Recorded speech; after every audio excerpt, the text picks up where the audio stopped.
सतनाम श्री वाहिगुरु साहिब जियो। एक ओंकार सतनाम करता पुरख निरभउ निर्वैर अकाल मूरत अजूनी सैभं गुर प्रसाद। कोट पराध हमारे खंडो अनक विधि समझावो। हम ज्ञान अल्प मत थोड़ी तुम आपन बिरद रखावो। तुमरी शरण तुम्हारी आसा तुम ही सजन सुहेले। राखो राखण हार दयाला नानक करके गोले। जी राखो राखण हार दयाला नानक करके बोले। वाहिगुरु जी का खालसा वाहिगुरु जी की फतेह। धन धन श्री गुरु ग्रंथ साहिब महाराज जिन्हां दी अपार बख्शिश रहमत हुई है, सतगुरु ने सुभाग समय बख्शे हैं। सतगुरां दी बाणी नूं मिल के गायन दा, मिल के विचारां करन दा होवे एकत्र। मिलो मेरे भाई दुविधा दूर करो। गुरबाणी इस जग में चानन कर्म वसे मन आए।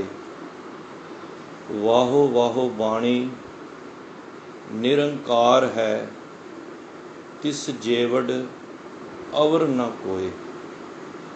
सो आओ कल जो दिहाड़ा साहिब श्री गुरु अर्जन देव मेरे पंचम पिता जी तिन्हां दा शहीदी दिहाड़ा है। गुरु नानक नाम लेवा काफ़ी पिछे लंबे समय तो सतगुरु दी पवित्र बाणी श्री सुखमणी साहिब जी दे पाठ संगती रूप विच घरां विच संस्थावां जूम राही सतगुरु दी इस पवित्र बाणी नूं रोज़ गा पढ़ के सुन के अपने जीवन नूं सफला कर रहे हैं। और ये ही गुरपुरब मनाउण दे ढंग हैं। गुरु महाराज बख्शिश करते हैं। गुरु अर्जन देव महाराज ने साहिब श्री गुरु ग्रंथ साहिब महाराज की स्थापना की है। वो संपादक हैं जिन्हां ने रामसर की पावन पवित्र धरती ते बैठ के जदों संगतां दे कहण ते कि भरा प्रिथी चंद दा सपुत्र बाबा मेहरवान जो गुरु की बाणी नूं लिख के विच नानक अखर की वरतों कर रहा है और संगतां नूं गुमराह कर रहे हैं। तो संगतां ने प्यार सहित बेनती की धन गुरु अर्जन देव मेरे पंचम पिता पास कि इस तरह संगतां नूं भुलेखा पै रहा है, क्योंकि गुरबाणी नानक दी जिन्नी गुरबाणी है, जिन्ने गुरु साहिबां ने बाणी लिखी है, नानक अखर की वरतों की है। कवि छाप कवि की मोहर है, क्योंकि रूप वही है, जोत वही है, भावें शरीरां दा बदलाव होया है। क्योंकि इतना महान कारज करना सी ते ये कारज कोई एक दो दिन का नहीं सी। जो भारत वर्ष जो अंधविश्वास, जात पात, भरम वहम ਇਹ ਸਭ ਧਰਮ ਦੇ ਨਾਮ ਦੇ ਜੋ ਕਰਮ ਕਾਂਡ ਪਏ ਹੁੰਦੇ ਸਨ, ਗੁਰੂ ਨਾਨਕ ਪਾਤਸ਼ਾਹ ਨੇ ਇਸ ਨੂੰ 239 ਸਾਲ ਲਾ ਕੇ ਇੱਕ ਖਾਕਾ ਤਿਆਰ ਕਰਨਾ ਸੀ, ਜੋ ਕਿ ਇੱਕ ਸਰੀਰ ਵਿੱਚ ਨਹੀਂ ਹੋ ਪਾਉਣਾ ਸੀ। ਸੋ ਵੱਖ-ਵੱਖ ਬਣਤਰ ਦੇ ਨਾਲ ਇਹ ਸਰੀਰਾਂ ਦੇ ਵਿੱਚ ਗੁਰੂ ਨਾਨਕ ਪਾਤਸ਼ਾਹ ਆਪਣੀ ਜੋਤ ਟਿਕਾ ਕੇ ਤੇ ਇੱਕ ਜਹਾਜ਼ ਖੜਾ ਕੀਤਾ। ਸੋ ਜੋ ਪਰਮਾਤਮਾ ਦੇ ਘਰ ਦੇ ਵਿੱਚੋਂ ਇਹ ਦਾਤ ਪ੍ਰਾਪਤ ਹੋਈ, ਉਹ ਖਾਲਸਾ ਦੀ ਸੀ। ਤੋ ਗੁਰੂ ਮਹਾਰਾਜ ਨੇ ਜਦ ਬੇਨਤੀਆਂ ਪ੍ਰਵਾਨ ਕੀਤੀਆਂ ਸੰਗਤ ਦੀਆਂ ਕਿ ਇੱਕ ਬਾਣੀ ਅਸੀਂ ਇਕੱਤਰ ਕੀਤੀ ਜਾਵੇ, ਤੋ ਸਤਿਗੁਰੂ ਨੇ ਸਾਰੀਆਂ ਬਾਣੀਆਂ ਇਕੱਠੀਆਂ ਕਰਕੇ ਭਗਤਾਂ ਦੀਆਂ, ਭੱਟ ਸਾਹਿਬਾਨਾਂ ਦੀਆਂ, 4 ਸਿੱਖਾਂ ਦੀਆਂ ਬਾਣੀ ਇਹਨੂੰ ਇਕੱਤਰ ਕਰਕੇ ਤੇ ਰਾਮਸਰ ਦੀ ਪਾਵਨ ਪਵਿੱਤਰ ਧਰਤੀ ਤੇ ਗੁਰੂ ਆਦਿ ਗ੍ਰੰਥ ਦੀ ਸਥਾਪਨਾ ਕੀਤੀ ਹੈ। ਸੋ ਇੱਥੋਂ ਇਹ ਭਾਵ ਲੱਗਦਾ ਹੈ ਕਿ ਇਤਨਾ ਸਤਿਕਾਰ, ਇਤਨਾ ਪਿਆਰ ਸਤਿਗੁਰੂ ਨੇ ਬਾਣੀ ਨਾਲ ਕਿਉਂ ਕੀਤਾ ਹੈ? ਕਿਉਂਕਿ ਸਤਿਗੁਰੂ ਨੇ ਬਾਣੀ, ਪਤਾ ਸੀ ਸਰੀਰ ਕਰਕੇ ਇਹ ਜ਼ਿਆਦਾ ਸਮਾਂ ਨਹੀਂ ਚੱਲਣਾ ਸੀ, ਕਿਉਂਕਿ ਜਦੋਂ ਪਹਿਲਾਂ ਗੁਰੂ ਵਾਲੇ ਕਿਸੇ ਨੂੰ ਬਣਨਾ ਹੁੰਦਾ ਸੀ ਨਾ, ਤੇ 9 ਪਾਤਸ਼ਾਹੀਆਂ ਤੱਕ ਧਿਆਨ ਦੇਣਾ, 9 ਪਾਤਸ਼ਾਹੀਆਂ ਤੱਕ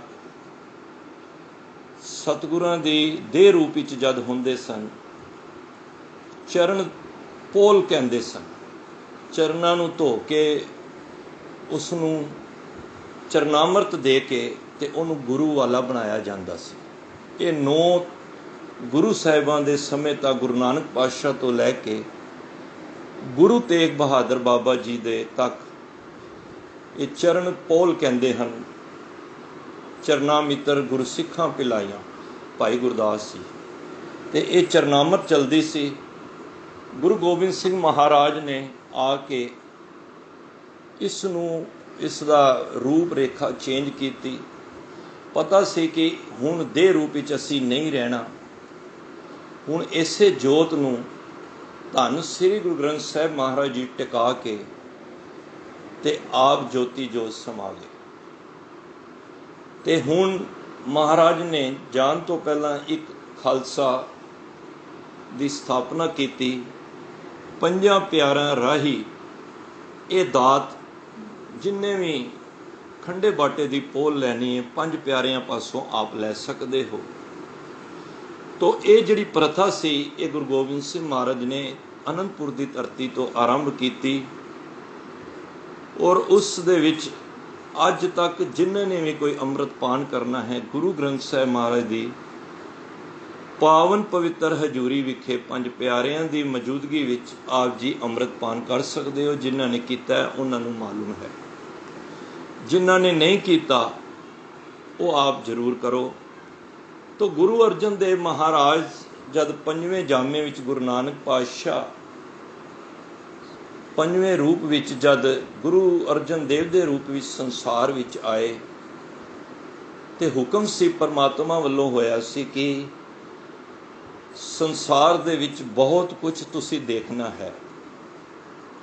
ਅੱਤ ਦੀਆਂ ਪੀੜਾ, ਸੰਸਾਰਿਕ ਦੁੱਖ ਤੁਹਾਨੂੰ ਆਉਣਗੇ, ਪਰ ਤੁਸੀਂ ਪਰਮਾਤਮਾ ਦੇ ਭੇਜੇ ਹੋਏ ਔਰ ਸਰੂਪ ਹੋ। ਤੁਸੀਂ ਭਾਣੇ ਦੇ ਵਿੱਚ ਰਹਿਣਾ ਹੈ। ਮਹਾਰਾਜ ਕਹਿੰਦੇ ਹੁਕਮ ਰਜਾਈ ਚੱਲਣਾ, ਨਾਨਕ ਲਿਖਿਆ ਨਾਲ।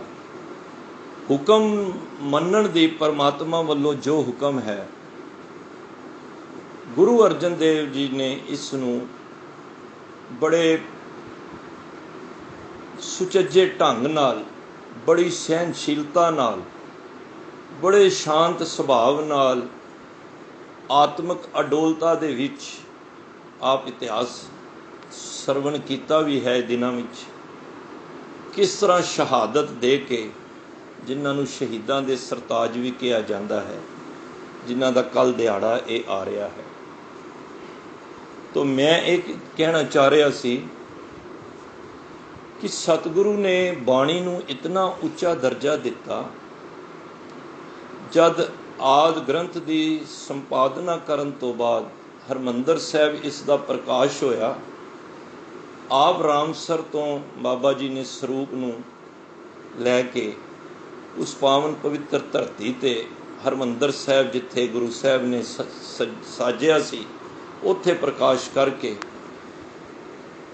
ते फिर जदों रात नूं उसनूं सुखासन का भी महाराज ने एक सामने कोठा साहब जिन्हों अकाल तखत साहब कहने हाँ उत्थे विराजमान कराया। इतना सत्कार धन गुरु अर्जन देव महाराज ने बाणी का कीता। उस दिन तो बाद एक मन विच ऐसा प्रण किया कि बाणी नूं इतना प्यार करन तो बाद ये किया कि आज तो बाद कोई मैं पलंग ते विराजमान नहीं होवांगा, क्योंकि पलंग दे उत्ते सिर्फ गुरु ग्रंथ साहब महाराज होणगे और आप पुंजे विसाई करके ते महाराज जितना समा दे रूप विच रहे ते महाराज ने फिर पलंग या मंजे का इस्तेमाल नहीं किया। ये शरधा प्रेम की गल है बाणी दे प्रति, क्योंकि बाणी नूं उन्हां निरंकार का रूप जानिया सी। ते गुरु साहब ने इतना प्यार करन तो बाद अज तक देखो तुसी अकाल तखत जाओ कोठा साहब जिथे सवेरे अमृत वेले महाराज नूं बड़े प्यार सत्कार दे नाल जदों महाराज की सवारी श्री हरमंदर साहब विखे जाती है, आप जी दर्शन करो उत्थे ते जिथे विराजमान उस पावन पवित्र पलंग दे उत्ते महाराज नूं विराजमान करांदे ने, उत्थे एक भावना सहित अज भी एक चिट्टी ते सुच्ची चादर रोजाना नवीं वो पलंग दे नीचे विछदी है। ये भावना करके कि गुरु अर्जन देव प्रतख इत्थे रात नूं आराम विच आउंदे हन। ये खेल सिर्फ श्रद्धा भावना दी है। तो गुरु साहब ने इतना देखो सत्कार किया बाणी दा, असी नाल अपने मन नूं भी अपने मन की भी पत्री नूं वाचना है। असी इतना प्यार करते हाँ बाणी दे नाल, इन्ना प्यार असी कीता है बाणी दे नाल जितना गुरु अर्जन देव महाराज ने बाणी लिख के असी कदी बाणी दे विचों गुरु दे दर्शन कीते हैं, बाणी नूं निरंकार दा रूप समझिया है। मनु खिमा कर देना, असी पाठ करते होंने नाल फोन ते गल भी कर रहे होंदे, गुटका साहब रख देने उत्थे जिथे झूठी जगह है। मैं नहीं कहता जे घर विच कमरा नहीं तो तुसी कमरा बनाओ, ठीक है, महाराज ने जितनी समर्था बख्शिश की है कोई गल नहीं, पर फिर भी एक छोटा जिहा स्थान ऐसा होना चाहिए है जिथे महाराज का जितना भी लिटरेचर है, बाणी दी जो भी गुटके साहब पोथियां हैं उन्होंने सत्कार वजों रखिया जाए। कोशिश करो उन्हां ते रुमाले भी होण। ये जितना सत्कार गुरु ग्रंथ साहब का गुरु की बाणी का तुसी करोगे ना, बाबा नंद सिंह जी कहते सन कितने गुणा सत्कार तुहानू संसार तो मिलेगा। ये मैं पहला कहा भावना की खेड है। अज भी गुरु दे प्यारे गुरु नानक दे दर्शन जपजी साहब जी की बाणी पढ़ के कर लेंदे ने। अज भी जाप साहब पढ़ के गुरु गोबिंद सिंह महाराज के दर्शन कर लेंदे ने। ये सिर्फ बाणी पढ़न वक्त सानू सिर्फ असी पढ़ पढ़ गड्डी लद्दी वाली गल नहीं करनी, और ना बाणी दे विच कुछ तरह का मेल मिलाप भी असी अपनी सोच नू इस तो परे रखना है। ये मैं तां कह रहा कि अक्सर देखण विच आउंदा है कि असी पढ़ते पढ़ते पता नहीं किहड़ी दुनिया विच पहुंच जाने आ, अपनियां तुक्कां विच जोड़न लग पैने, कच्ची बाणी पढ़न लग पैने। ਸਵੇਰੇ ਆਪ ਜੀ ਪੜ੍ਹ ਕੇ ਆਏ ਹੋ ਨਾ ਆਨੰਦ ਸਾਹਿਬ ਦੀ ਬਾਣੀ। ਮਹਾਰਾਜ ਨੇ ਕੀ ਕਿਹਾ ਹੈ? ਕਹਿੰਦੇ ਕੱਚੇ, ਸੁਣਦੇ ਕੱਚੇ। ਜਿਹੜੇ ਕਹਿੰਦੇ ਨੇ ਉਹ ਵੀ ਕੱਚੇ ਨੇ, ਜਿਹੜੇ ਸੁਣ ਰਹੇ ਨੇ ਉਹ ਵੀ ਕੱਚੇ। ਕਹਿੰਦੇ ਕੱਚੇ, ਸੁਣਦੇ ਕੱਚੇ, ਕੱਚੀ ਆਗ ਵਖਾਣੀ। ਇਹ ਚੱਚੇ ਤੇ ਬਿੰਦੀ ਹੈ, ਕੱਚੀ ਆਗ ਵਖਾਣੀ। ਆਖਣ ਵਾਲੇ ਵੀ ਕੱਚੇ ਹੀ ਨੇ, ਕਿਉਂਕਿ ਸਤਿਗੁਰੂ ਬਿਨਾਂ ਹੋਰ ਕੱਚੀ ਹੈ ਬਾਣੀ। ਬਾਣੀ ਤਾਂ ਕੱਚੀ, ਸਤਿਗੁਰੂ ਬਾਝੋ ਹੋਰ ਕੱਚੀ ਬਾਣੀ। ਸੋ ਅਸੀਂ ਬਾਣੀ ਦੇ ਵਿੱਚ ਕੋਈ ਮਿਕਸਿੰਗ ਨਾ ਕਰੀਏ। ਜੋ ਗੁਰੂ ਸਾਹਿਬ ਨੇ ਸ਼ਬਦ ਵਰਤੇ ਹਨ ਅਸੀਂ ਉਹਦੀ ਹੀ ਵਰਤੋਂ ਕਰੀਏ। ਦੇਖੋ, ਤੁਹਾਨੂੰ ਇਤਿਹਾਸ ਮਾਲੂਮ ਹੋਏਗਾ, ਜਦੋਂ ਗੁਰੂ ਹਰਿਰਾਏ ਸਾਹਿਬ ਜੀ ਨੇ ਔਰੰਗਜ਼ੇਬ ਜੀ ਦੇ ਸੱਦੇ 'ਤੇ ਆਪਣੇ ਵੱਡੇ ਸਾਹਿਬਜ਼ਾਦੇ ਬਾਬਾ ਰਾਮ ਰਾਏ ਨੂੰ ਜਦ ਦਿੱਲੀ ਵਿੱਚ ਭੇਜਿਆ ਸੀ, ਤੇ ਮਹਾਰਾਜ ਨੇ ਕਿਹਾ ਸੀ, ਜਾਓ ਬੇਟਾ, ਉਹਨਾਂ ਦੇ ਹਰ ਇੱਕ ਸਵਾਲ ਦਾ ਜਵਾਬ ਦੇਣਾ, ਗੁਰਮਤਿ ਦੀ ਕਸਵੱਟੀ ਤੇ ਕਿਸੇ ਭੈ ਭੀਤ ਹੋ ਕੇ ਕੋਈ ਗੱਲ ਤੁਸੀਂ ਨਹੀਂ ਕਰਨੀ, ਤੇ ਬਾਣੀ ਦੇ ਸਤਿਕਾਰ ਵਜੋਂ ਗੁਰਮਤਿ ਦੀ ਕਸਵੱਟੀ ਤੇ ਗੱਲ ਤੁਸੀਂ ਕਰਨੀ ਹੈ। ਪਰ ਮਹਾਰਾਜ ਵੇਲੇ ਜਦ ਭੇਜਿਆ ਤੇ ਦਿੱਲੀ ਵਿੱਚ ਆਏ, ਇੱਥੇ ਮਜਨੂ ਕਾ ਟੀਲਾ ਵੀ ਹੈ, ਉੱਥੇ ਵੀ ਬੜੀ ਪਰਖ ਹੋਈ, ਬੜੀਆਂ ਕਰਾਮਾਤਾਂ ਵੀ ਦਿਖਾਈਆਂ। ਪਰ ਭਰੇ ਦੀਵਾਨ ਦੇ ਵਿੱਚ ਪੁੱਛਿਆ ਗਿਆ ਕਿ ਤੁਹਾਡੀ ਬਾਣੀ ਦੇ ਵਿੱਚ ਮਿੱਟੀ ਮੁਸਲਮਾਨ ਕੀ ਭੇੜੇ ਪਈ ਕੁਮਿਆਰ, ਘੜ ਭਾਂਡੇ ਇੱਟਾਂ ਕੀਆਂ ਜਲਦੀ ਕਰੇ ਪੁਕਾਰ। ਇਹਦੇ ਵਿੱਚ ਤੁਸੀਂ ਇਸਲਾਮ ਦੀ ਨਿਰਾਦਰ ਕੀਤਾ ਹੈ ਤੁਸੀਂ, ਤੇ ਪ੍ਰਭਾਵ ਥੱਲੇ ਆ ਗਏ। ਤੇ ਰਾਮ ਰਾਏ ਜੀ ਨੇ ਕਹਿਤਾ, ਨਹੀਂ, ਲਿਖਾਰੀ ਕੋਲ ਗਲਤੀ ਹੋ ਗਈ ਹੈ, ਉਹ ਮਿੱਟੀ ਮੁਸਲਮਾਨ ਨਹੀਂ ਹੈ, ਮਿੱਟੀ ਬੇਈਮਾਨ ਕੀ। ਕਿਉਂਕਿ ਇਸ ਸ਼ਬਦ ਦੇ ਵਿੱਚ ਇਹ ਮਹਾਰਾਜ ਨੇ ਸਮਝਾਇਆ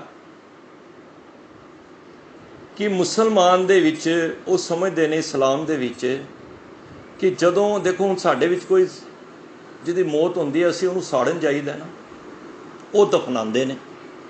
ਉਹ ਸਾੜਨਾ ਨਾਪਾਕ ਸਮਝਦੇ ਨੇ। ਉਹ ਕਹਿੰਦੇ ਨੇ ਜਿਹੜਾ ਇੱਥੇ ਸੜੇਗਾ ਫਿਰ ਦੋਜ਼ਖ ਵਿੱਚ ਵੀ ਜਾ ਕੇ ਸੜੇਗਾ, ਨਰਕਾਂ ਦੇ ਵਿੱਚ ਹੀ ਸੜੇਗਾ ਜੇ ਅਗਰ ਇੱਥੇ ਉਹਨੂੰ ਸਾੜਾਂਗੇ। ਇਹ ਉਹਨਾਂ ਦੀ ਸੋਚ ਹੈ, ਤੇ ਉਹਨੂੰ ਦਫਨਾਉਂਦੇ ਨੇ। ਤੇ ਮਹਾਰਾਜ ਨੇ ਇੱਥੇ ਇਹ ਕਿਹਾ ਕਿ ਮਿੱਟੀ ਮੁਸਲਮਾਨ ਕੀ ਭੇੜੇ ਪਈ ਕੁਮਿਆਰ। ਭਾਈ ਮਹਾਰਾਜ ਕਹਿੰਦੇ ਨੇ ਆਖਿਰ ਚਲੋ ਤੁਸੀਂ ਦਫਨਾ ਦਿੱਤਾ, ਮੰਨ ਲਿਆ ਤੁਸੀਂ ਦਫਨਾ ਲਿਆ, ਦਫਨਾਉਣ ਤੋਂ ਬਾਅਦ ਤੇ ਉਹ ਮਿੱਟੀ ਹੋ ਗਈ। ਤੇ ਉਹੀ ਮਿੱਟੀ ਜੇ ਕਿਤੇ ਕੁਮਿਆਰ ਦੇ ਹੱਥੇ ਚੜ ਗਈ, ਚਿਕਨੀ ਮਿੱਟੀ, ਤੇ ਉਹਨੂੰ ਕੀ ਕਰਦਾ ਕੁਮਿਆਰ? ਜਲ ਜਲ ਰੋਵੇ ਬੱਪੜੀ, ਝੜ ਝੜ ਪਵੇ ਅੰਗਿਆਰ। ਉਹ ਕੀ ਕਰਦਾ ਕੁਮਿਆਰ? ਉਹਨੂੰ ਮਿੱਟੀ ਨੂੰ ਲੈ ਕੇ ਸਾੜਦਾ ਹੀ ਹੈ ਨਾ। ਘੜ ਭਾਂਡੇ ਇੱਟਾਂ ਕੀਆਂ, ਉਹਦੇ ਭਾਂਡੇ ਬਣਾਉਂਦਾ ਹੈ, ਇੱਟਾਂ ਬਣਾਉਂਦਾ ਹੈ ਉਸੇ ਮਿੱਟੀ ਦੇ ਨਾਲ। ਨਾਨਕ ਜਿਨ ਕਰਤੇ ਕਾਰਨ ਕੀਆ ਸੋ ਜਾਣੇ ਕਰਤਾਰ। ਆਖਿਰ ਉਹ ਵੀ ਤੁਹਾਡੀ ਮਿੱਟੀ ਵੀ ਤਾਂ ਜਾ ਕੇ ਮਿੱਟੀ ਵਿੱਚ ਹੀ ਮਿਲੀ ਹੈ ਨਾ। ਗੁਰੂ ਨਾਨਕ ਪਾਤਸ਼ਾਹ ਦੇ ਕਹਿਣ ਤੋਂ ਮੁਰਾਦ ਇਹ ਸੀ, ਭਾਵੇਂ ਤੁਸੀਂ ਸਾੜੋ, ਭਾਵੇਂ ਦਫਨਾਓ, ਭਾਵੇਂ ਜਲ ਵਿੱਚ ਫਿਰਾਓ, ਉਸ ਦਾ ਉਸ ਮੁਰਦੇ ਦੇ ਨਾਲ ਕੋਈ ਨਹੀਂ, ਕਿਉਂਕਿ ਮਿੱਟੀ ਦਾ ਮਿੱਟੀ ਵਿੱਚ ਰਲ ਹੀ ਜਾਣਾ ਹੈ। ਤਾਂ ਗੁਰੂ ਨਾਨਕ ਪਾਤਸ਼ਾਹ ਨੇ ਇਹ ਸਮਝਾਉਣਾ ਚਾਹਿਆ, ਪਰ ਪ੍ਰਭਾਵਿਤ ਹੋ ਕੇ ਰਾਮ ਰਾਏ ਜੀ ਨੇ ਤੁਕ ਬਦਲਾ ਦਿੱਤੀ ਤੇ ਗੁਰੂ ਦੇ ਪਾਸ ਇਹ ਮੈਸੇਜ ਪਹੁੰਚ ਗਿਆ ਕਿ ਰਾਮ ਰਾਏ ਨੇ ਬਾਣੀ ਦਾ ਅੱਖਰ ਬਦਲ ਦਿੱਤਾ ਹੈ। ਇੱਕ ਅੱਖਰ ਹੀ ਬਦਲਿਆ ਹੈ ਨਾ। ਅਸੀਂ ਤੇ ਪਤਾ ਨਹੀਂ ਕੀ ਕਹਿ ਦਿੰਦੇ ਹਾਂ, ਕਿਹੜੀਆਂ ਕਿਹੜੀਆਂ ਤੁਕਾਂ ਵਿੱਚ ਲਾ ਦਿੰਦੇ ਹਾਂ। ਸਤ ਸੰਗਤ, ਅਸੀਂ ਬਾਣੀ ਤੋਂ ਬਾਹਰ ਨਹੀਂ ਜਾਣਾ। ਇਹ ਗੱਲ ਇੱਕ ਨੋਟ ਕਰ ਲਓ, ਜੋ ਗੁਰ ਕਹੈ ਸੋਈ ਭਲ ਮਾਨੋ, ਬਸ। ਤੇ ਫਿਰ ਮਹਾਰਾਜ ਨੇ ਕਹਿ ਦਿੱਤਾ ਕਿ ਜਿਸ ਤਰਫ ਤੁਹਾਡਾ ਮੂੰਹ ਹੈ ਤੁਸੀਂ ਉਧਰ ਦੀ ਤਰਫ ਚਲੇ ਜਾਓ, ਇੱਧਰ ਕਿਰਤਪੁਰ ਵੱਲ ਤੁਸੀਂ ਨਹੀਂ ਆਉਣਾ। ਮਹਾਰਾਜ ਨੇ ਮੂੰਹ ਨਹੀਂ ਲਾਇਆ ਸਾਰੀ ਉਮਰ, ਆਪਣਾ ਪੁੱਤਰ ਸੀ।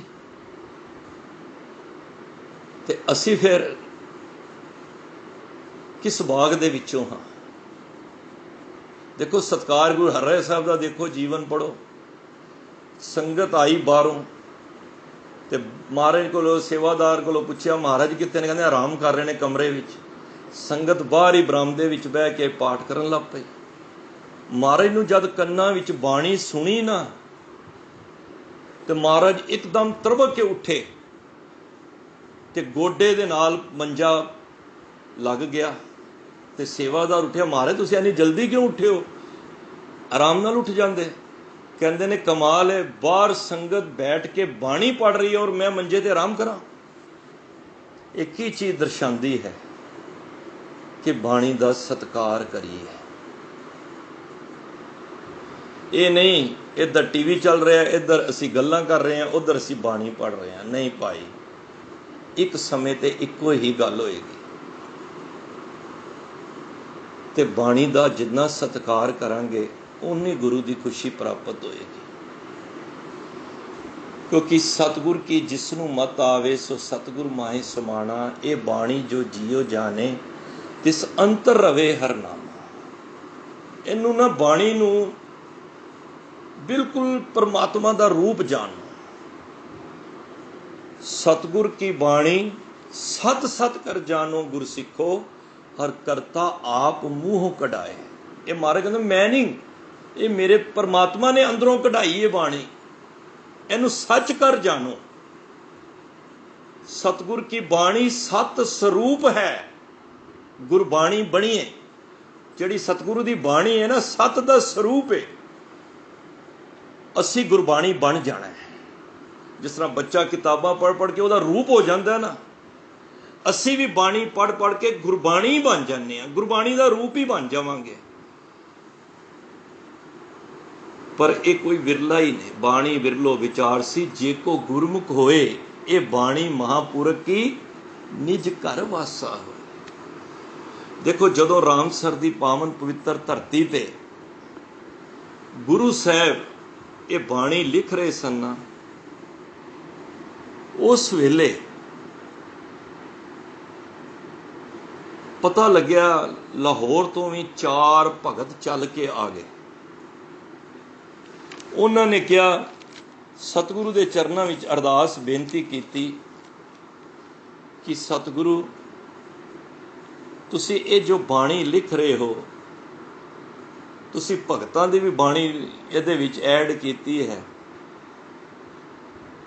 ते महाराज कहंदे दसो, कहंदे ने साडी भी बाणी ऐड करो। महाराज ने 4 जिहड़े आए सी, कान्हा जी, भगत पीलो जी, छज्जू जी ते शाह हुसैन, नोट करो 4 भगत उस वेले रामसर की धरती अमृतसर विखे आए। उन्होंने गुरु के चरणों में अरदास बेनती की। पहला निमाणे होके आए। महाराज ने क्या बैठो, आदर सत्कार किया। भगत कान्हा जी ने क्या, जी कान्हा जी की कह रहे हो? कहते ने जी मैं बाणी लिखी है। महाराज कहते सुना दो। तो कहने लगे ओई रे मैं ओई रे, जाको वेद पुराण सब गावे, खोजत खोज ना कोई रे। जब महाराज नूं ये अपनी बाणी सुनान लगे ना, महाराज ने सिर हिला के किया तुहाडी बाणी दर्ज नहीं हो सकती। कान्हा जी कहते क्यों नहीं हो सकती? कहते तुसी ये की कह रहे हो? ओई रे मैं ओई रे, जाको वेद पुराण सब गावे, खोजत खोज ना कोई रे। अरे इहदे विचों ते मैं दी बदबू आ रही है, और मैं दे विच इहनूं थां मिली नहीं गुरु ग्रंथ साहिब नूं, जिहड़ी चीज़ गुरमती दी कसवटी ते नहीं है। देखो गुरु घर दे अंदर साडी हर एक गलती माफ़ हो जाती है। मैं बर्दाश्त नहीं, मैं तो भाव असी परमात्मा दे शरीक बन जाने। मेरी गल तवज्जो देना। जब लग मेरी मेरी करे तब लग काज एक नहीं सरे, जब मेरी मेरी मिट जाए तब प्रभ काज सवारे आए। देखो मैं नूं थां नहीं, मैं नूं थां नहीं मिली जे। इत्थे ते तू नू था है, तू तू करता तू हुआ मुझ में रहा ना हो, जब आपा पर का मिट गया जत देखूं तत तू। देखो हंकार नहीं, सतगुरु कहते ते हंकार आ रहा विच, ये ते परमात्मा की बाणी है, नीवा हो के गल करनी है। इत्थे ते इस तरह जाना है। देखो गुरु नानक की बाणी पढ़ो, कित्थे महाराज ने कहा मैं लिख रहा नहीं, नानक नीच कहे विचार। महाराज किसी को नहीं कह रहे, महाराज अपने आप को नीच कह रहे ने। नानक सद, सद की होंदा कुत्ता। देखो अपने आप को नानक दास, नानक गोला, कितने प्यार वाले वर्ड ने। इतना ग्रंथ तैयार करन तो बाद कोई होवे ना मेरे वर्गा, तुसी राइटर देखो 10 15 20 पेज की कापी लिखते हैं, किताब लिखते हैं ना कोई, तो वो अपना नाम फोटो एड्रैस लिखते हैं। महाराज ने ना आरंभता ते अपना नाम लिखिया, अखीर विच यही कह दिता मैं निर्गुण यारे को गुण नाही आपे तरस प्योई, तेरा कीता जातो नाही मैनू जोग कितोई। मैं इस जोग नहीं सी, तू जोग तू बनाया। इत्थे मैं नू था नहीं। देखो बंदे अंदरों ना मैं मुकनी चाहिए। मैं बुल्ले शाह की एक गल मैनू बड़ी याद आती है, कहंदा जिहड़ी चीज़ मुकानी सी वो तो मुकाई कोई नहीं।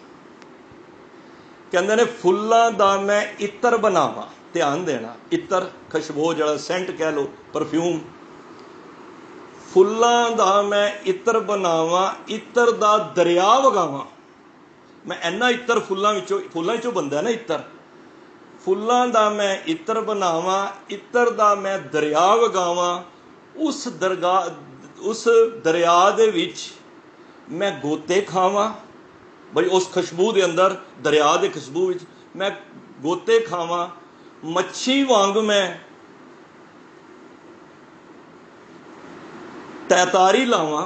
बई जिस मच्छी तारी लांदी है, तां भी तेरी बो नहीं मुकनी, पहला अपनी मैं मुकावां। कहंदे ने भावें तू बाहरों जिन्नी मर्जी तू खुशबू ला लै, दरिया इत्र दे दरिया दे विच तू इशनान भी कर लै, पर अंदर जिहड़ी तेरी बो है ना, मैल है, वह नहीं मुकनी, भावें तू बाहर जिन्ना मर्जी इशनान कर लै। ते गुरु साहब ने कहा भाई हर जियो हंकार ना पावे, वेद कूक सुनावे। हरि नूं हंकार नहीं पाउंदा। ये जिहड़ी तुसीं बाणी लैके आए हो ना, ओई रे मैं ओई रे, इहदे विच ते मैं दी खुशबू बदबू आ रही है। मैंने गुरु ग्रंथ साहब का एक होर बोल याद आया है, जे को बहुत करे अहंकार, खिन में रुलता खाकू नाल। खाकू हुंदा मिट्टी च, कहंदे ने एक खिन दे विच उस मिट्टी दे विच मिल जाता है जिहड़ा अहंकार करता है। और गुरु ग्रंथ साहब दे ते बड़े कीमती कीमती बोल ने, साडे लोगों ने तो समा ही एवें खराब कर दिता है। एक होर आंदा फरीद साहब का, है अलग है टॉपिक तो, पर कुदरती मिट्टी की गल चली है कि भुल के भी तू मिट्टी की निंदा ना कर।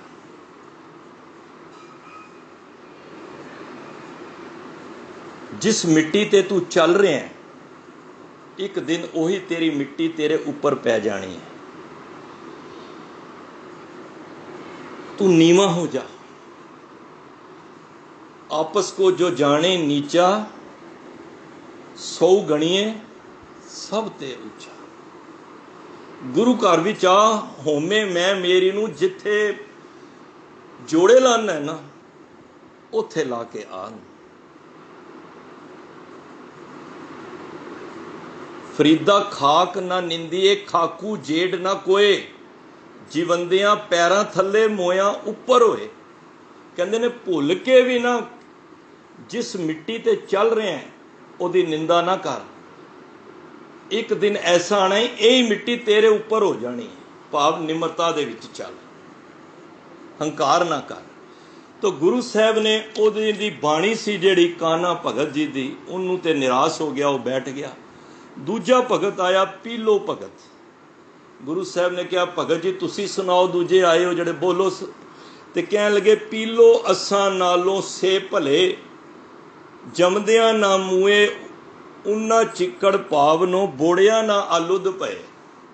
ਮਹਾਰਾਜ ਨੇ ਸੁਣਿਆ ਧਿਆਨ ਨਾਲ, ਕਹਿਣ ਲੱਗੇ ਤੁਸੀਂ ਤੇ ਜੰਮਣ ਮਰਨ ਨੂੰ ਨਿੰਦ ਦਿੱਤਾ ਹੈ, ਤੁਸੀਂ ਤੇ ਪਰਮਾਤਮਾ ਨੂੰ ਹੀ ਨਿੰਦ ਦਿੱਤਾ ਹੈ। ਜਨਮ ਮਰਨ ਦਾ ਗੇੜ ਕਿਹਨੇ ਬਣਾਇਆ ਹੈ? ਪਰਮਾਤਮਾ ਨੇ ਨਾ। ਹੁਣ ਅਸੀਂ ਸਾਰੇ ਸੰਸਾਰ ਵਿੱਚ ਆਏ ਹਾਂ, ਫਿਰ ਸਭ ਨੇ ਜਾਣਾ ਹੈ। ਤੇ ਜੇ ਅਸੀਂ ਕਹਿ ਦਈਏ ਕੀਤਾ ਹੀ ਗਲਤ ਹੈ ਪਰਮਾਤਮਾ ਨੇ, ਅਸੀਂ ਜਨਮ ਮਰਨ ਨੂੰ ਨਿੰਦ ਦਈਏ, ਤੇ ਕਿਹਨੂੰ ਨਿੰਦਾਂਗੇ? ਪਰਮਾਤਮਾ ਨੂੰ। ਗੁਰੂ ਸਾਹਿਬ ਕਹਿੰਦੇ ਨੇ ਗੁਰਮਤਿ ਦੀ ਕਸਵੱਟੀ ਤੇ ਤੁਹਾਡੀ ਇਹ ਗੱਲ ਮੈਨੂੰ ਨਹੀਂ ਅੱਛੀ ਲੱਗੀ ਕਿ ਤੁਸੀਂ ਜਨਮ ਮਰਨ ਨੂੰ ਨਿੰਦ ਦਿੱਤਾ ਹੈ। ਇਹ ਤੇ ਪਰਮਾਤਮਾ ਨੇ ਇੱਕ ਧਰਤੀ ਬਣਾਈ ਏ, ਉਸ ਧਰਤੀ ਦੇ ਵਿੱਚ ਜੀਵ ਬਣਾਏ ਨੇ। ਜੀਵਾਂ ਨੂੰ ਫਿਰ ਉਹਨਾਂ ਦੇ ਕਰਮਾਂ ਦੇ ਅਨੁਸਾਰ ਜਨਮ ਮਰਨ ਹੁੰਦਾ ਹੈ।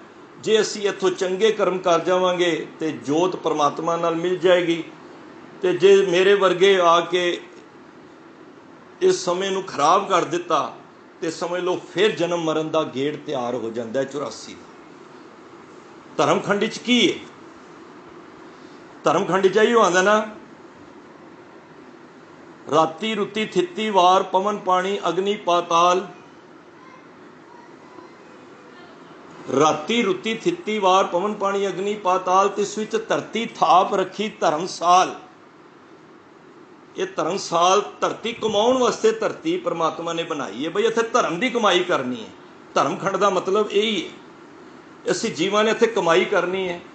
ਪਰ ਹੁੰਦਾ ਕੀ, ਅਸੀਂ ਆ ਕੇ ਕਰਮੀ ਹੋਏ ਵਿਚਾਰ, ਇੱਥੇ ਫਿਰ ਹਰ ਕਰਮ ਦੀ ਵਿਚਾਰ ਹੁੰਦੀ ਹੈ।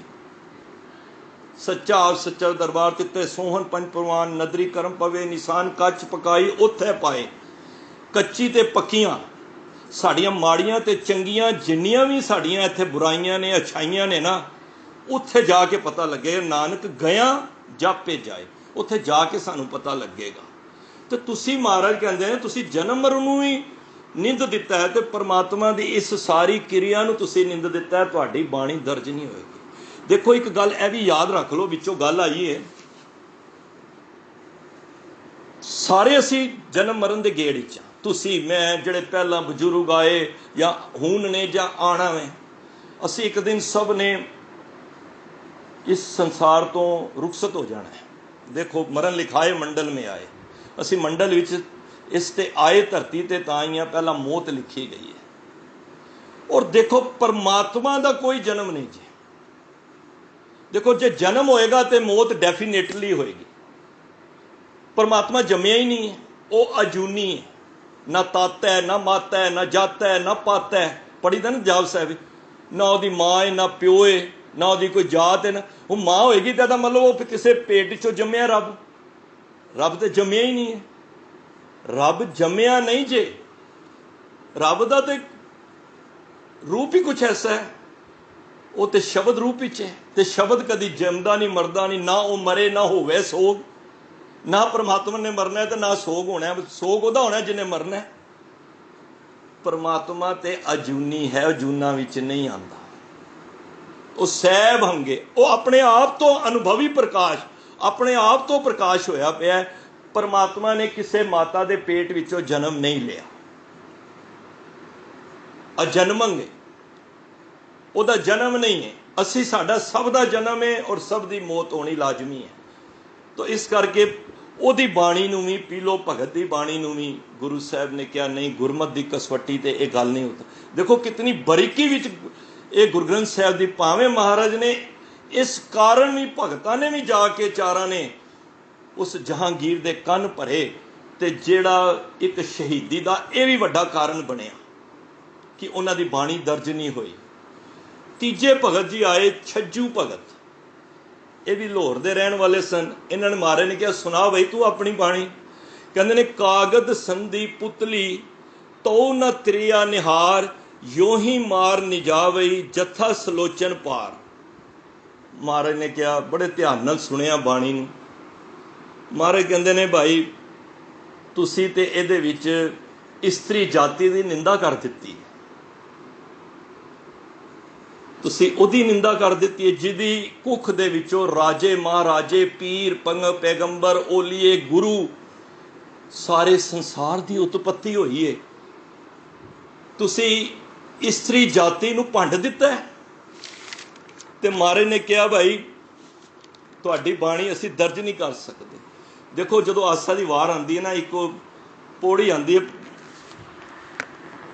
भंड जम्मीए भंड निमीए भंड मंगण व्याओ भंडो होवे दोस्ती भंडो चले राह भंड मुआ भंड पालीए भंड होवे बंदान सो क्यों मंदा आखिए जित जम्मे राजान भंडो ही भंड उपजे भंडे बाज ना कोय नानक भंडे बारा एकू सच्चा सोए।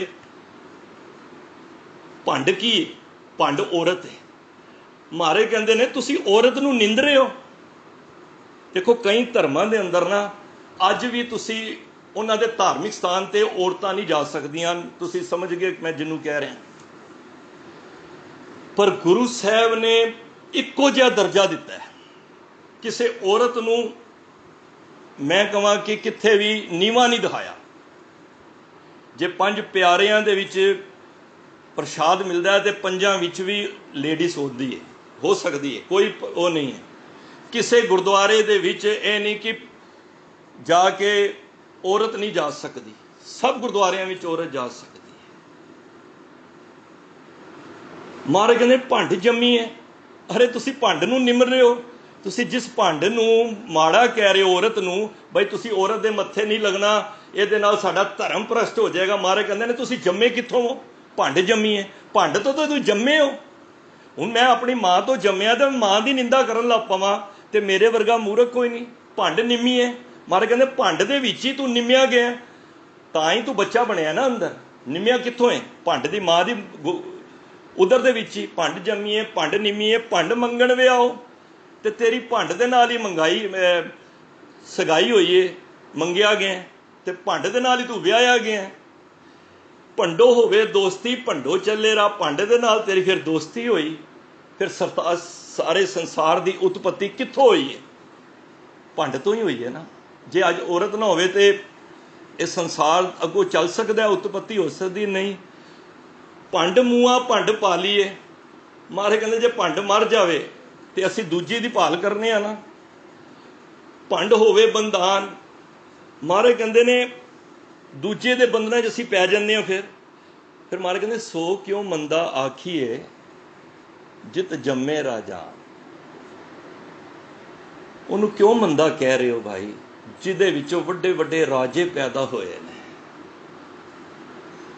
देखो एक परिवार सी, पिंड च रहिंदा सी। सारे पहला चाचे ताए इकट्ठे रहंदे सन। अज तो नहीं है, खैर समा बदल गया। कुड़ी दा जमना ना अज भी लोकी सही नहीं समझते। तां ही अमृत पान करांदे ना, उस वेले कह देंदे ने बई कुड़ी मार दे नाल भी तुसी दोस्ती नहीं रखनी, कोई व्यापार नहीं करना। जिहड़े पेट दे विच भरूण हत्या जिन्हों कह लो करते हैं, सतगुर कहते हैं परमात्मा वालों जी पैदा होंदा है, भावें वो कुड़ी है। तो मैं कहां अज कुड़ियां ज़्यादा माता पिता का प्यार करदियां ने, ये गल पक्की जे।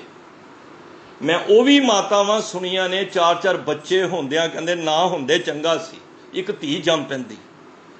अज जिहड़े धीआं नूं पेट विच मार दिंदियां ने, अज भी कई घरां दे अंदर जिहड़े धीआं नूं मारदे ने वो ध्यान नाल इस गल नूं जरूर सुन लैण। क्यों? क्योंकि धीआं दे नाल संसार की उत्पत्ति होनी है। ते उस परिवार दे विच धी होई ते मां ते मारन नहीं दे रही सी। छोटी जी धी सी, बच्चे हाले नवा बच्चा छोटा पैदा होवे, समझ भी नहीं है। दादे ने दादी ने प्यो ने मिल के कि अज ये घर धी आ गई है, ये बर्दाश्त नहीं सानू। उन्होंने उस बच्चे नूं लैके साध संगत मटके विच पाया ते पा के घर दे विच ना खड्डा खोद के उहदे विच दब दिता। कुदरती घर चाचा आया कम तो, उन्हें वेख्या छोटी लाडली कुड़ी नहीं है, इधर उधर वेख्या नहीं है, पुछया, मां रोन लग पई। मां ते पता सी, जद रोई तो उन्हें इशारा किया बई इत्थे खड्डे विच दब दिता मेरी कुड़ी नूं। उस चाचे ने जल्दी जल्दी खड्डा खोदिया ते उस मटके नूं वेख्या ते मटके विच ओही जमदी बच्ची ते हथ मूँह दे विच पैर दा अंगूठा पाया होया। उन्हें उस बच्ची नूं पकड़िया। साध संगत, वो बच्ची वड्डी होके पता कौन बनी? राज कौर। वो राज कौर जिहदी कुख तो महाराजा रणजीत सिंह दा जन्म होया है। सो क्यों मंदा आखिए जित जम्मे राजान। वड्डे वड्डे राजे कित्थों आए ने, ओलिए कित्थों आए ने। अज गुरु नानक पातशाह माता त्रिपुता दी क्यों रिस्पैक्ट करते हैं या सारियां खलकत दी क्यों करते हैं? क्योंकि उन्होंने पता है, ये सानू सिद्धांत समझा गए ने कि सारे सगले जीव परमात्मा दे ने।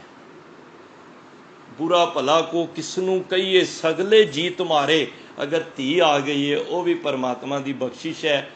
जिन्हें जे सुख नहीं देना तो भावें तुसी 10 पुत्र जम लो, मैनू खिमा कर देना, सुख तां भी नहीं मिलना। तो जे धी एक भी जम लई तो उन्हें सुख दे देना है। तो गुरु साहब ने कहा बई तुहाडी बाणी इहदे विच दर्ज नहीं हो सकती, क्योंकि तुहाडी बाणी दे विच इस्त्री जाति नूं निंदा कीती हुई है। ते साडे इत्थे इस्त्री नूं समान इक्को जिहा मिलिया हुंदा है, क्योंकि परमात्मा दे सारे जी इक्को जे ने। चौथा भगत उठिया शाह हुसैन। महाराज ने कहा तू भी सुना दे बाणी। ते कहने लगा चुप वे अड़िया, चुप वे अड़िया, बोलन दी नहीं जाए वे अड़िया। सज्जन बोलन दी जाए नाही, अंदर बाहर ही का साई। कहंदा चुप वे अड़िया, चुप वे अड़िया। बई संसार विच रहना ना तो चुप ही हो जाओ, बोलो ना। मारे कहंदे क्यों? ते दस समझान लगा। मारे कहंदे ने जे परमात्मा ने ये रसना दिती है, जुबान दिती है, जे इहदे नाल असीं बोलांगे नहीं ते संसार विच किवें चलेगा काम? हुण मैं बोल रहा, तुसीं सुन रहे हो।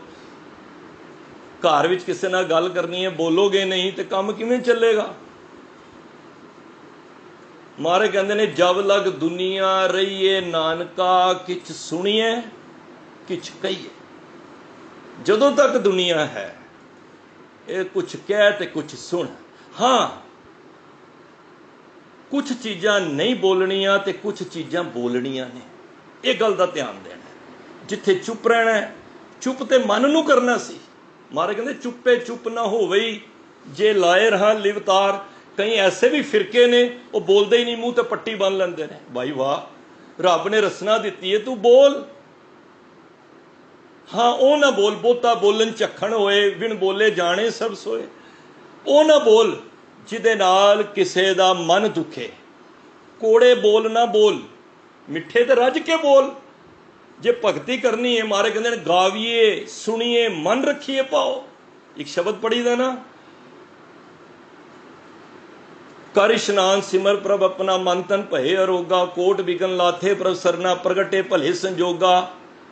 गावो सुनो पढ़ो नित भाई, गुर पूरे तू राखिया। गावो, मारे कहते गा, गांदा क्यों नहीं?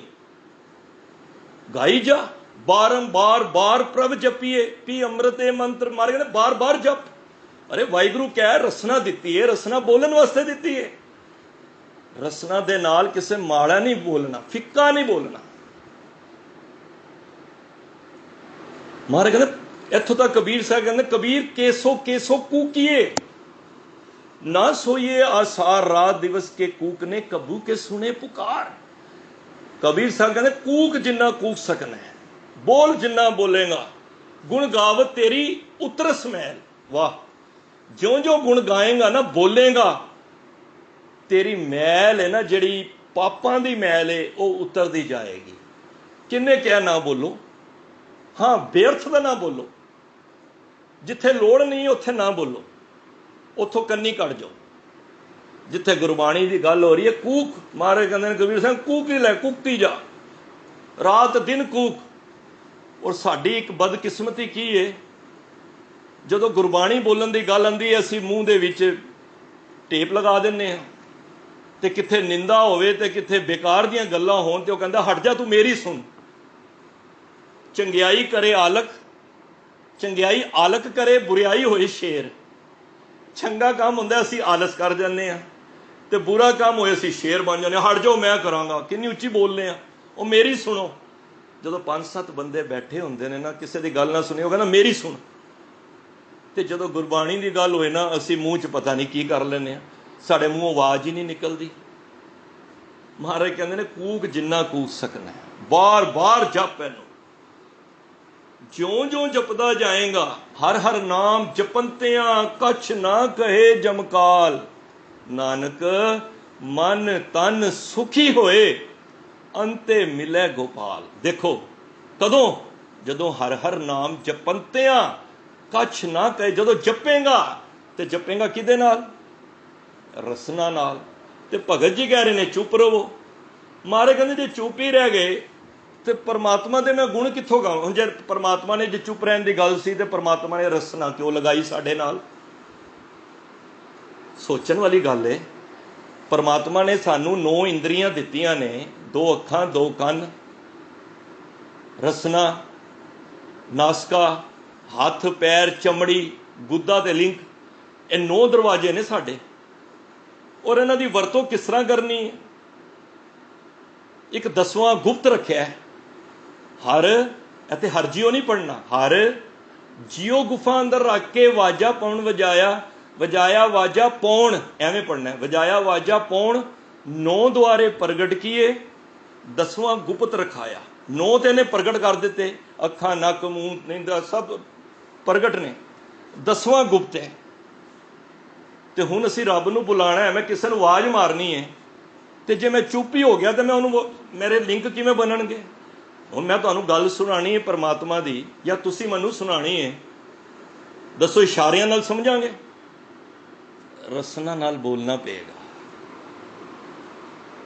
ते भगत शाह हुसैन नूं गुरु साहब कहंदे ने भाई चुप रहण वाली तो गल ही कोई नहीं, ये तो परमात्मा ने रसना दित्ती है, इहदे नाल कूक जिन्ना कूक सकना है। कदी शर्म ना करिया करो। जिथे वाहिगुरू सिमरन हो रहा हो ना, भाई साहब नूं ना कहना पे, भाई साहब कहन बोलो जी सारे, तुसीं आप ही शर्म ना करो।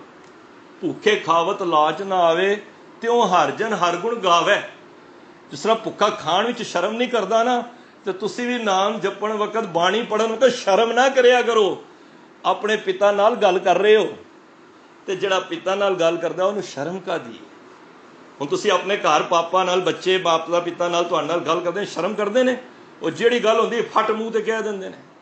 ते गुरु भी साडा पिता है। तू मेरा पिता, तू है मेरा माता, तू मेरा बंधव, तू मेरा भ्राता, तू मेरा राखा, सबनी ताई ताको किया काड़ा जियो। अरे तू तो मेरा पिता है, तो पिता नूं तो फिर गल करनी है। जे मैं चुप ही हो गया तो पिता नाल मैं गल किवें करांगा? हुण वाहिगुरू नूं मैं आवाज़ मारनी है, मैं गुरु ग्रंथ साहिब के रूम में जाना है। यह भी गल नोट कर लो, जदों भी गुरु ग्रंथ साहिब जिन्हां दे घरां विच जदों भी उस गुरु घर के अंदर या गुरु के द्वारे अंदर जाना है ना, कमरे विच, उस रूम में महापुरख कहते सन एक बारी जरूर कह के जाया करो सतनाम वाहिगुरू। उस वेले की होएगा? ये अंदर जान दी एक विधि है, एक जुगती है कि इसनूं इस तरह कि गुरु साहब नूं असीं कह रहे हैं कि असीं आ रहे हैं। किसी दे जज दे कोल जाइए असीं कह के आने ना, भाई मे आई कम इन बोलने हैं ना, या स्कूल विच बच्चा जाता है एवें वड़ जाता है, बड़े अदब नाल जाईदा ते एक होका दे के गुरु साहब दास आ गया होवे, ਇਹ ਕਿਹਦੇ ਨਾਲ ਹੈ? ਇਹ ਬੋਲਾਂ ਨਾਲ ਹੀ ਤੇ ਤੁਹਾਡੇ ਸਾਡੇ ਲਿੰਕ ਹੋਏ ਨੇ। ਜੇ ਮੈਂ ਵੀ ਚੁੱਪ ਕਰਕੇ ਬਹਿ ਜਾ, ਸਾਰੇ ਜੂਮ ਲਾ ਕੇ ਸਭ ਚੁੱਪ ਕਰਕੇ ਬਹਿ ਜਾਈਏ, ਦੱਸੋ ਲਿੰਕ ਹੋਏਗਾ ਸਾਡਾ ਆਪਸ ਵਿੱਚ? ਦੁਨੀਆ ਦਾ ਲਿੰਕ ਬਣਿਆ ਹੀ ਰਸਨਾ ਤੋਂ ਹੈ। ਮਾਤਾ ਪਿਤਾ ਜਦ ਬੱਚਾ ਪੈਦਾ ਹੁੰਦਾ ਹੈ ਤੇ ਉਹ ਡਾਕਟਰ ਨੂੰ ਕਹਿੰਦੇ ਨੇ ਬੋਲ ਨਹੀਂ ਰਿਹਾ, ਕਿਉਂਕਿ ਉਹਦੇ ਬੋਲਣ ਨਾਲ ਹੀ ਸੰਸਾਰ ਦੇ ਨਾਲ ਉਹਦੀ ਗੱਲਬਾਤ ਹੋਣੀ ਹੈ। ਤਾਂ ਗੁਰੂ ਸਾਹਿਬ ਨੇ ਉਸ ਚੌਥੇ ਭਗਤ ਦੀ ਵੀ ਗੱਲ ਨੂੰ ਮਨਾਹੀ ਕਰ ਦਿੱਤੀ ਤੇ ਚਾਰੋਂ ਭਗਤ ਬੜੇ ਗੁੱਸੇ ਵਿੱਚ ਨਾਰਾਜ਼ ਹੋ ਕੇ ਚਲੇ ਗਏ। ਮਹਾਰਾਜ ਨੇ ਇਹ ਡਰ ਨਹੀਂ ਸੀ ਕਿ ਇਹ ਜਹਾਂਗੀਰ ਨੂੰ ਸ਼ਿਕਾਇਤ ਲਾਣਗੇ ਤੇ ਮੈਨੂੰ ਡਰ ਹੈ। ਮਹਾਰਾਜ ਕਹਿੰਦੇ ਨੇ ਡਰਨ ਵਾਲੀ ਕੋਈ ਗੱਲ ਹੀ ਨਹੀਂ ਹੈ। ਇਹ ਤੇ ਉਹ ਜਹਾਜ਼, ਉਹ ਬੇੜਾ ਤਿਆਰ ਹੋ ਰਿਹਾ ਜਿਹਦੇ ਵਿੱਚ ਸੱਚ ਦੀ ਗੱਲ ਹੈ। ਇੱਥੇ ਤੇ ਆਉਣ ਵਾਲੀ ਪੁਸਤਾਂ ਸਾਡੀਆਂ, ਜਿਹੜਾ ਇਸ ਨੂੰ ਪੜ੍ਹੇਗਾ ਉਹ ਪਰਮ ਗਤੀ ਨੂੰ ਪਾ ਜਾਏਗਾ। ਗੁਰੂ ਗ੍ਰੰਥ ਸਾਹਿਬ ਵਿੱਚ ਕੋਈ ਐਸਾ ਇੱਕ ਅੱਖਰ ਵੀ ਨਹੀਂ ਹੈ ਜਿੱਥੇ ਗੁਰੂ ਸਾਹਿਬ ਨੇ ਆਪਣੀ ਵਡਿਆਈ ਕੀਤੀ ਹੋਵੇ। ਉਹ ਸਿਰਫ ਤੇ ਸਿਰਫ ਪਰਮਾਤਮਾ ਦੀ ਵਡਿਆਈ ਕੀਤੀ ਹੈ, ਉਸ ਨਾਮ ਦੀ ਵਡਿਆਈ ਕੀਤੀ ਹੈ। ਗੁਰੂ ਸਾਹਿਬ ਨੂੰ ਜੋ ਸ਼ਹਾਦਤ ਦਾ ਜਾਮ ਪੀਣਾ ਪਿਆ, ਉਹਦੇ ਵਿੱਚ ਜਿਹੜੇ ਕਾਰਨ ਸੀ, ਇਹ ਵੀ ਕਾਰਨ ਸੀ ਕਿ ਚਾਰੋਂ ਭਗਤਾਂ ਨੇ ਵੀ ਜਹਾਂਗੀਰ ਦੇ ਕੰਨ ਭਰੇ ਕਿ ਉਹਨਾਂ ਨੇ ਸਾਡੀ ਬਾਣੀ ਨੂੰ ਆਪਣੇ ਗ੍ਰੰਥ ਵਿੱਚ ਨਹੀਂ ਲਿਖਿਆ, ਇਹਨਾਂ ਨੇ ਇਸਲਾਮ ਨੂੰ ਨਿੰਦਿਆ ਹੈ ਇਸ ਵਿੱਚ। ਇਹ ਤੇ ਅਕਬਰ ਸੀ ਜਿਹੜਾ ਸਮਝ ਗਿਆ ਕਿ ਇਹਦੇ ਵਿੱਚ ਤੇ ਕੋਈ ਇਸਲਾਮ ਦੇ ਬਾਰੇ ਮਾੜੇ ਗੱਲ ਨਹੀਂ, ਸਭ ਧਰਮਾਂ ਨੂੰ ਬਰਾਬਰ ਦਾ ਸਤਿਕਾਰ ਦਿੱਤਾ ਹੈ। ਹਾਂ, ਕਿਸ ਧਰਮ ਦੇ ਅੰਦਰ ਕਰੂਤੀਆਂ ਨੇ, ਕਮੀਆਂ ਨੇ, ਉਹ ਜ਼ਰੂਰ ਦਰਸਾਈਆਂ ਨੇ। ਦੇਖੋ, ਇੱਕ ਗੱਲ ਹੋਰ ਕਹਿ ਕੇ ਮੈਂ ਸਮਾਪਤੀ ਕਰਾਂ। ਅਕਬਰ ਬਾਦਸ਼ਾਹ ਨਾ, ਦੇਖੋ ਜਦੋਂ ਮੁਸਲਮਾਨ ਨੂੰ ਦਫਨਾਉਂਦੇ ਨੇ ਨਾ, ਧਿਆਨ ਦੇਣਾ, ਉਹਦਾ ਜਿਹੜਾ ਸਿਰ ਹੁੰਦਾ ਨਾ ਪੱਛਮ ਦੀ ਤਰਫ ਕਰਦੇ ਨੇ। ਉਹ ਸਮਝਦੇ ਨੇ ਪਰਮਾਤਮਾ ਅੱਲਾ ਹੈ ਨਾ, ਪੱਛਮ ਦੀ ਤਰਫ ਹੈ ਜਦੋਂ ਵੀ ਉਹਨੂੰ ਦਫਨਾਉਂਦੇ ਨੇ, ਤੇ ਪੈਰ ਪੂਰਬ ਦੀ ਤਰਫ ਕਰਦੇ ਨੇ। ਅਕਬਰ ਮਹਾਰਾਜ ਨੇ ਗੁਰੂ ਅਮਰਦਾਸ ਪਾਤਸ਼ਾਹ ਦੀ ਸੰਗਤ ਕੀਤੀ, ਔਰ ਸੰਗਤ ਕਰਨ ਤੋਂ ਬਾਅਦ ਲਿਖ ਕੇ ਗਿਆ, ਅਕਬਰ ਬਾਦਸ਼ਾਹ ਲਿਖ ਕੇ ਗਿਆ, ਜਦੋਂ ਮੈਂ ਮਰਾਂ ਨਾ, ਮੇਰਾ ਸਿਰ ਪੂਰਬ ਦੀ ਤਰਫ ਹੋਵੇ ਤੇ ਮੇਰੇ ਪੈਰ ਪੱਛਮ ਦੀ ਤਰਫ ਹੋਣ। ਤੇ ਸਾਧ ਸੰਗਤ, ਇਹ ਜਿਹਨੂੰ ਗਿਆਨ ਹੋ ਜਾਏ, ਅਸੀਂ ਤੇ ਮੁਰਦਿਆਂ ਦੀ ਵੀ ਦਿਸ਼ਾ, ਰੱਬ ਨੂੰ ਇੱਕ ਹਰੀ ਦੇਸ਼ ਦੱਖਣ ਕਾ ਵਾਸਾ, ਕਿਸੇ ਨੇ ਕਿਹਾ ਕਿ ਦੱਖਣ ਵਿੱਚ, ਕਿਸੇ ਨੇ ਕਿਹਾ ਪੱਛਮ, ਕਾਹੂ ਭੂਤਾਨ ਕੋ ਪੂਜਤ ਹੈ ਵਾਲਾ ਸ਼ਬਦ ਪੜੋ। ਕੋਈ ਪੱਛਮ ਦੀ ਤਰਫ ਰੱਬ ਮੰਨ ਰਿਹਾ, ਕੋਈ ਉੱਤਰ ਦੀ ਤਰਫ ਮੰਗ ਰਿਹਾ, ਪਰ ਰੱਬ ਤੇ ਸਾਧ ਸੰਗਤ ਸਾਰੀ ਜਗ੍ਹਾ ਹੈ। ਜੈ ਜੈ ਪੇਖੋ ਤੈ ਹਦੂਰ, ਦੂਰ ਕਤਹੂ ਨਾ ਜਾਈ, ਰਵ ਰਿਹਾ ਸਰਬਤਰ ਮੈਂ ਮਨ ਸਦਾ ਧਿਆਈ। ਫਿਰ ਅਕਬਰ ਬਾਦਸ਼ਾਹ ਨੂੰ ਸਮਝ ਆ ਗਈ ਕਿ ਪਰਮਾਤਮਾ ਹਰ ਥਾਂ ਹੈ। ਜਦੋਂ ਮਹਾਰਾਜ ਗੁਰੂ ਨਾਨਕ ਪਾਤਸ਼ਾਹ ਵੀ ਮੱਕਾ, ਜਦ ਉਹਨੇ ਕਿਹਾ ਜਿੱਧਰ ਮਹਾਰਾਜ ਨੇ ਤੇਰੇ ਚਰਨ ਤੁਸੀਂ ਮੇਰੇ ਮੱਕੇ ਵੱਲ ਕਰ ਦਿੱਤੇ ਨੇ, ਮਹਾਰਾਜ ਕਹਿੰਦੇ ਫਿਰ ਤੂੰ ਉਧਰ ਚਰਨ ਲੈ ਜਾ ਜਿੱਧਰ ਤੁਹਾਡਾ ਰੱਬ ਅੱਲਾ ਨਾ ਹੋਵੇ। ਤੇ ਸਾਧ ਸੰਗਤ, ਅੱਲਾ ਤੇ ਸਾਰੀ ਜਗ੍ਹਾ ਹੈ। ਤਾਂ ਗੁਰੂ ਮਹਾਰਾਜ ਨੇ ਇਹ ਸਾਰੇ ਭਗਤਾਂ ਦੀ ਬਾਣੀ ਨੂੰ ਗੁਰੂ ਗ੍ਰੰਥ ਸਾਹਿਬ ਦੇ ਵਿੱਚ ਨਹੀਂ ਦਰਜ ਕੀਤਾ, ਕਿਉਂਕਿ ਗੁਰਮਤਿ ਦੀ ਕਸਵੱਟੀ ਦੇ ਉੱਤੇ ਇਹ ਚਾਰੋਂ ਬਾਣੀਆਂ, ਚਾਰੋਂ ਭਗਤਾਂ ਦੀ ਬਾਣੀ, ਜਿਹਦੇ ਵਿੱਚ ਚੁੱਪ ਰਹਿਣ ਵਾਲੀ ਇਸਤਰੀ ਦੀ ਨਿੰਦਾ, ਜਨਮ ਮਰਨ ਦੀ ਨਿੰਦਾ ਲਿਖੀ ਹੈ, ਮਹਾਰਾਜ ਨੇ ਸਭ ਨੂੰ ਨਕਾਰ ਦਿੱਤਾ। ਭਾਵੇਂ ਮਹਾਰਾਜ ਨੇ ਸ਼ਹਾਦਤ ਦਾ ਜਾਮ ਵੀ ਪੀ ਲਿਆ ਕੱਲ੍ਹ ਦੇ ਦਿਹਾੜੇ, ਪਰ ਮਹਾਰਾਜ ਨੇ ਉਸ ਅਡੋਲ ਅਵਸਥਾ ਵਿੱਚ ਰਹੇ, ਉਸ ਗੁਰੂ ਨਾਨਕ ਪਾਤਸ਼ਾਹ ਦੇ ਉਸ ਸਿਧਾਂਤ ਨੂੰ ਦ੍ਰਿੜ ਕਰ ਰੱਖਿਆ ਕਿ ਇਸ ਦੇ ਵਿੱਚ ਕੋਈ ਮਿਲਾਵਟ ਨਹੀਂ ਹੋਏਗੀ, ਕੋਈ ਕਿਸੇ ਦੀ ਖੁਸ਼ਾਮਦ ਨਹੀਂ ਹੋਏਗੀ, ਸੱਚ ਦੀ ਗੱਲ ਹੋਏਗੀ। ਤੇ ਜਦੋਂ ਸੱਚ ਹੋਏਗਾ ਤੇ ਸਾਧ ਸੰਗਤ ਅੰਧੇਰਾ ਆਪੇ ਹੀ ਚੱਲਾ ਨਿਕਲ ਜਾਂਦਾ ਹੈ। ਜਦੋਂ ਸੂਰਜ ਚੜ੍ਹਦਾ ਨਾ ਤੇ ਅੰਧੇਰੇ ਨੂੰ ਕਹਿਣਾ ਨਹੀਂ ਪੈਂਦਾ ਚਲਾ ਜਾ, ਕਿਉਂਕਿ ਜਿਉਂ ਕਰ ਸੂਰਜ ਨਿਕਲਿਆ ਤਾਰੇ ਛਪੇ ਅੰਧੇਰ ਪਲੋਆ। ਤੋਂ ਮਹਾਰਾਜ ਬਖਸ਼ਿਸ਼ ਕਰਨ, ਇਹਨਾਂ ਦੀ ਲਾਸਾਨੀ ਸ਼ਹੀਦੀ ਨੂੰ ਦੇਖ ਕੇ ਸਾਨੂੰ ਵਿੱਚੋਂ ਇਹ ਸਮਝ ਆਉਂਦੀ ਹੈ ਕਿ ਗੁਰੂ ਅਰਜਨ ਦੇਵ ਮਹਾਰਾਜ ਨੇ ਜਿੰਨਾ ਸਤਿਕਾਰ ਗੁਰੂ ਗ੍ਰੰਥ ਸਾਹਿਬ ਦਾ ਬਾਣੀ ਦਾ ਕੀਤਾ ਹੈ, ਸਾਡਾ ਵੀ ਫਰਜ਼ ਬਣਦਾ ਹੈ ਅਸੀਂ ਵੀ ਬਾਣੀ ਭਾਵੇਂ ਘੱਟ ਪੜ੍ਹ ਲਈਏ। ਮੈਂ ਨਹੀਂ ਕਹਿ ਰਿਹਾ ਘੱਟ ਪੜ੍ਹੋ, ਇਹਦਾ ਮੇਰੇ ਕਹਿਣ ਤੋਂ ਮੁਰਾਦ ਹੈ ਵੇ ਅਸੀਂ ਭਾਜੜ ਵਿੱਚ ਨਹੀਂ, ਭਾਵੇਂ ਘੱਟ ਪੜ੍ਹ ਲਓ, ਲੇਕਿਨ ਸਤਿਕਾਰ ਨਾਲ, ਪਿਆਰ ਨਾਲ ਔਰ ਬਾਣੀ ਸਮਝ ਕੇ ਵਿਚਾਰ ਕੇ ਪੜ੍ਹੋ ਤੇ ਸਮਝੋ ਕਿ ਅਸੀਂ ਸ਼ਹੀਦੀ ਦਿਵਸ ਮਨਾਏ ਸਾਡੇ ਸਫਲੇ ਨੇ। ਔਰ ਬਾਣੀ ਨੂੰ ਬਹੁਤ ਇੱਕ ਇੱਕ ਅੱਖਰ, ਗੁਰੂ ਗ੍ਰੰਥ ਸਾਹਿਬ ਨੂੰ ਗੁਰੂ ਨਾਨਕ ਦਾ ਅੱਖਰ ਜਾਣ ਕੇ ਅਸੀਂ ਪੜ੍ਹੀਏ ਤੇ ਮਹਾਰਾਜ ਸਾਡੇ ਅੰਗ ਸੰਗ ਹੋਣਗੇ। ਬੇਅੰਤ ਭੁੱਲਾਂ ਗਲਤੀਆਂ ਹੋਈਆਂ ਨੇ, ਦਾਸ ਦੀਆਂ ਨੇ, ਖਿਮਾ ਕਰ ਦੇਣਾ, ਅਸੀਸ ਦੇਣਾ ਕਿ ਸਤਿਗੁਰੂ ਦੀ ਬਾਣੀ ਦੇ ਨਾਲ ਇਤਨਾ ਪਿਆਰ ਹੋਵੇ ਕਿ ਸਾਡਾ ਅਖੀਰਲਾ ਸਵਾਸ ਵੀ ਬਾਣੀ ਪੜ੍ਹਦੇ ਹੀ ਨਿਕਲੇ। ਇਹ ਗੁਰੂ ਦੇ ਚਰਨਾਂ ਵਿੱਚ ਅਰਦਾਸ ਹੈ। ਵਾਹਿਗੁਰੂ ਜੀ ਕਾ ਖਾਲਸਾ, ਵਾਹਿਗੁਰੂ ਜੀ ਕੀ ਫਤਿਹ।